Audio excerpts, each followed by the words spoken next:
สวัสดีครับ คนอีสานบ้านเฮาพูดแล้วอันนี้ป๋องเนาะรุ่นเดียวกันป๋อง โอเคนี่ครับ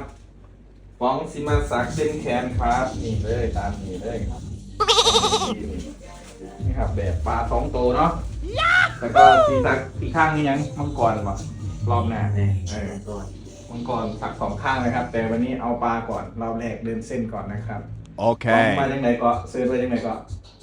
มาพอคอยเก่านะร้านสักใกล้ฉันร้านสักใกล้ฉันร้านสักใกล้ฉันจำไว้นะลูกค้าซื้อคำว่าร้านสักใกล้ฉันหรือไม่ก็ช่างเก๋รับสักลายครับเจอเลยครับ Google YouTube โอเค เดี๋ยวรอดูตอนเสร็จนะครับ จะรออะไรกันล่ะ ไปกันเลยสิวะ กินไปแบบนั้น เจ้าคือสากไล่บ่บอกบ่กล่าวแท้